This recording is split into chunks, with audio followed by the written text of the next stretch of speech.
आप सभी का आपके साथ मैं हूं ममता तिवारी। 50% महिला आरक्षण करने पर सीएम भजनलाल शर्मा महिलाओं को संबोधित कर रहे हैं और महिलाएं उनका आभार जता रही हैं। सुनिए। उसी समानता को स्थापित करता है। हम चाहते हैं कि हमारी बहनें बेटियां आगे बढ़े, आर्थिक रूप से विकास करें।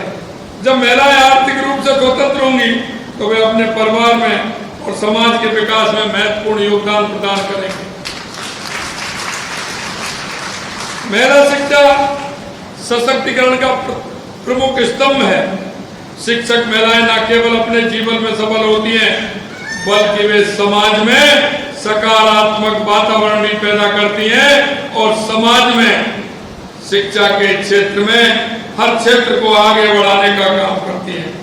हम कहते हैं कि जब हमारी एक बहन पढ़ती है तो वो 3 परिवारों को पढ़ाने का काम करती है। शिक्षक के रूप में जहाँ परिवार है उसके रूप में, और जहाँ उसकी शादी होती है उसके रूप में, उसके संचालन में उसकी महत्वपूर्ण भूमिका होती है। और जब वो शिक्षक होंगी तो उनकी भूमिका और बड़ी हो जाती है। इसलिए हमारी सरकार का प्रयास है कि प्रदेश की बेटियों को खूब आगे बढ़े। इसमें हमारी सरकार ने महिलाओं के हित में ऐतिहासिक निर्णय किए हैं। आपको मैं कहना चाहता हूँ, 15 दिसंबर को हमारी सरकार बनी थी और हमने सबसे पहले कहा था कि अब महिला सशक्तिकरण पर, महिला सुरक्षा पर हमारी सरकार प्रतिबद्ध है। हम आगे काम करेंगे। और आपने देखा होगा 15 दिसंबर के बाद हमने तुरंत निर्णय लिया कि हमारी बहनों को हम 450 रुपये में सिलेंडर देने का काम करेंगे। आपने देखा होगा हमने दिसंबर के महीने में निर्णय लिया और 1 जनवरी से 450 रुपये में 73 लाख बहनों को सिलेंडर देने का काम हमारी सरकार ने किया है। यही नहीं, प्रधानमंत्री मातृ वंदन योजना के तहत गर्भवती एवं धात्री महिलाओं को दी जाने वाली राशि को बढ़ा करके हमने 6,500 रुपये किया है। हमने गरीब परिवारों में बालिकाओं के जन्म पर 1 लाख रुपए का सेविंग बॉन्ड प्रदान करने के लिए लाड़ो प्रोत्साहन योजना का भी प्रारंभ किया है। पंचायती राज नगरीय निकाय आंगनबाड़ी कार्यकर्ताओं को आपने देखा होगा जिस तरह से हमारी बहुत बड़ी संख्या में हमारी आंगनबाड़ी की बहनें हैं, आशा सहयोगिनी की बहनें हैं, उनको मान जो मिलता था वो कम मिलता था। हमें पता है वो जब काम करती है तो उनको कितनी परेशानियां आती हैं। हमारी सरकार ने आते ही 10% मानदेय बढ़ाने का काम हमारी आंगनबाड़ी और आशा सहयोगी को करने का काम किया है। यही नहीं, प्रदेश की महिलाओं को आत्मनिर्भर बनाने में, उन्हें अपने अधिकारों के प्रति जागरूक बनाने में, सरकारी कार्यक्रम योजनाओं को लाभ दिलाने में के लिए प्रदेश में 10,750 साथन कार्यकर्ता को भी हमने काम पर लगाया है।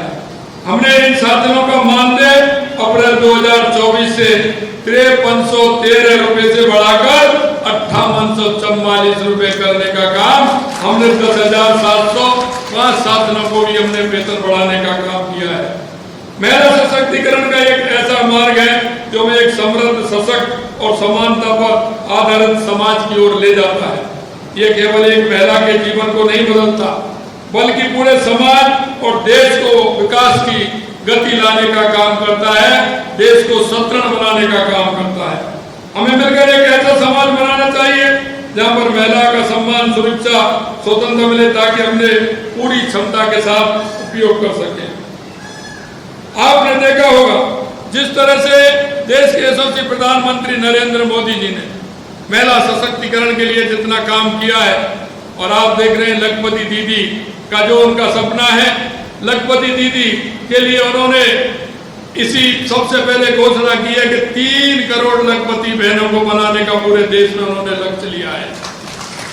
यही नहीं, आपने देखा होगा महिलाओं के नाम जो प्रधानमंत्री आवास योजना है, पहले वो पुरुष के नाम होता था, वो मकान हमने महिलाओं के नाम करने का काम किया है। जितनी बड़ी संख्या में प्रधानमंत्री आवास योजना मिल रहे हैं, सभी हमारी बहनों के लिए आवास का नाम उनके नाम ही होगा। ये हमारे यशस्वी प्रधानमंत्री नरेंद्र मोदी जी ने किया है। यही नहीं, मैं आपसे कहना चाहता हूं बहनों, आप ग्रामीण परिवेश से भी जुड़ी हैं, आप कस्बे में भी रहती हैं, शहर में भी रहते हैं।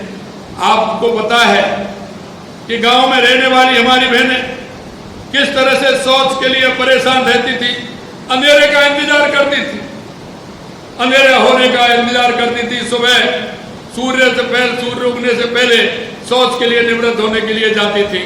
महिलाओं को शौचालय बना करके देश के यशस्वी प्रधानमंत्री नरेंद्र मोदी जी ने सबको सम्मानित करने का काम किया है। यही नहीं, आपने देखा होगा जिस तरह से देश के यशस्वी प्रधानमंत्री नरेंद्र मोदी जी ने, अरे बैंक में कोई खाता खुलता था कि हमारी माता बहनों का कोई खाता खोलने का कोई नाम नहीं लेता था। लेकिन मैं धन्यवाद देना चाहता हूं देश के यशस्वी प्रधानमंत्री नरेंद्र मोदी जी को, क्योंकि महिला तो कभी बैंक की चौखट पर भी नहीं चढ़ती थी, बैंक में खाते की तो बात छोड़िए, लेकिन उन्होंने हर बैंक में बहनों का खाता खुलवा करके एक सशक्तिकरण का काम देश के यशस्वी प्रधानमंत्री ने किया।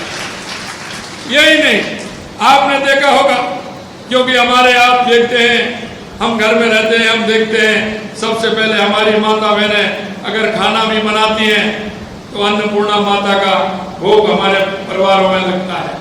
सबसे पहले अगर हम रोटी बनाते हैं तो गाय माता के लिए बनाते हैं। सबसे पहले हम पूजा करते हैं तो अन्नपूर्णा माता की पूजा करते हैं। आपने देखा होगा देश के यशस्वी प्रधानमंत्री नरेंद्र मोदी जी जब लंदन गए हुए थे और जब वो संग्रहालय में गए तो उन्होंने देखा एक मूर्ति वहां रखी हुई है और उस पर लिखा हुआ था मूर्ति पर कि अन्नपूर्णा। उन्होंने कहा कि यहाँ अन्नपूर्णा माता की मूर्ति नहीं हो सकती। उन्होंने पता लगाया 150 साल पहले बनारस से वो मूर्ति चोरी हुई थी और वो वहां पहुंच गई थी और उन्होंने देखा कि अन्नपूर्णा की मूर्ति है, उसे ला करके पुनः बनारस में स्थापित करने का काम बाबा विश्वनाथ के यहाँ किया। क्योंकि हमारा युगों से हमारा देश इस नारी सम्मान के लिए जाना जाता है और हम कहते हैं कि नारी का वो भाव होता है, वो अपना पराया नहीं करती है।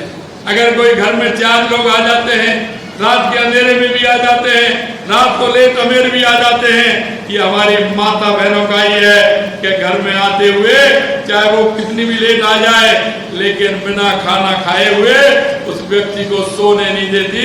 ये मेरी माता बहनों का ही एक ऐसा सौहार्द है, ऐसा उनका प्रेम है, ऐसा उनका वात्सल्य है कि वो घर में आए हुए अतिथि का भी सम्मान हमारी माता बहनें करती है। और मैं ये कहना चाहता हूँ, यह निर्णय भी हमने। चलिए अब रुक करते हैं फटाफट खबरों की ओर। डूंगरपुर की कोतवाली थाना पुलिस ने निजी जमीन से मिट्टी चोरी के मामले में डूंगरपुर नगर परिषद के पार्षद सहित 3 आरोपियों को किया गिरफ्तार। पुलिस ने मिट्टी खोदने और परिवहन में ली गई एक जेसीबी और 2 ट्रैक्टर ट्रॉली को भी